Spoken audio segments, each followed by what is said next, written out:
We all know the physical sensation of being talked down to or casually insulted.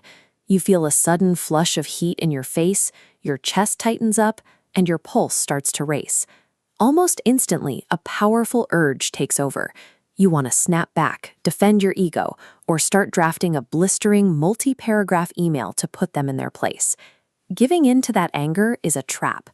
Expressing those raw feelings blocks your ability to see the situation clearly, acting as a barrier between you and actual control of the room. When you lose your temper or retreat into a sulk, you hand the person disrespecting you the exact reaction they wanted. You allow them to dictate your emotional state. Our deep-rooted survival instincts, the fight or flight responses, designed to keep us alive in the wild, are actually being used against us in modern social combat. Author Robert Greene studies the mechanics of human power, and he operates on a very strict premise. Absolutely nothing in the social realm should ever be taken personally.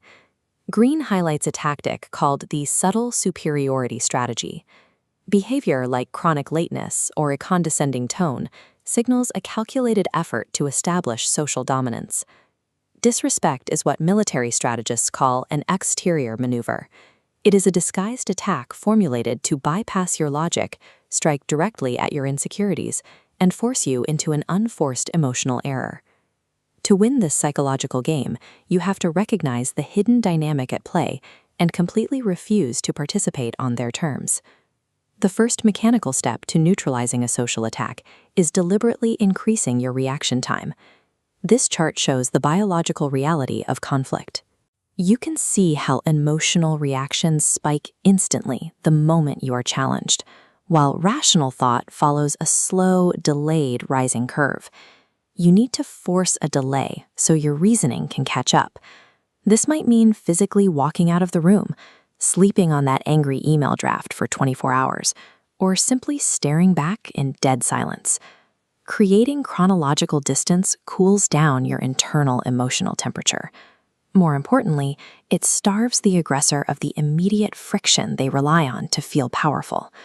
This simple, disciplined act of waiting transforms you from a reactive target into a calculating observer. Once the strategic pause clears your head, the second step is to completely depersonalize the attacker. Look past the aggressive front they are projecting. When you analyze their behavior objectively, you usually find it is driven by hidden envy, deep-seated insecurity, or a desperate need for control. Mentally shrink the aggressor. Reframe their act of disrespect in your mind as nothing more than a helpless child throwing a tantrum because they don't know how else to communicate.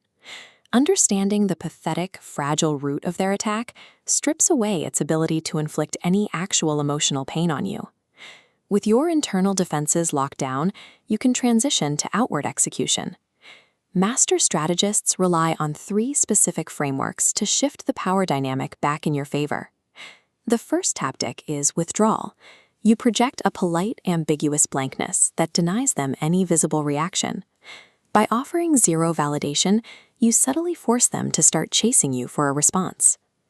The second tactic is yielding. Instead of fighting their faint praise or a passive aggression, you agree with it.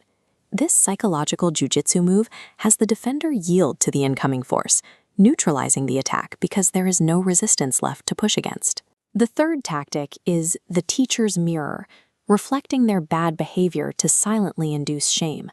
Psychiatrist Milton Erickson used this. When an arrogant student chronically arrived late, Erickson didn't yell. He had the entire class bow in mock reverence. She never arrived late again. Executing these maneuvers turns the aggressor's weapon back upon them, effectively securing your boundaries through a counterattack. Applying these techniques repeatedly hardwires them into your daily habits. Eventually, the mind begins to automate these responses, making detachment your default setting in a crisis. You leave behind the exhausting mindset of constantly fearing friction and relying on a false niceness. In its place, you develop a sense of unshakable inner detachment. True power is the presence of mind to act rationally under the pressure of difficult conditions.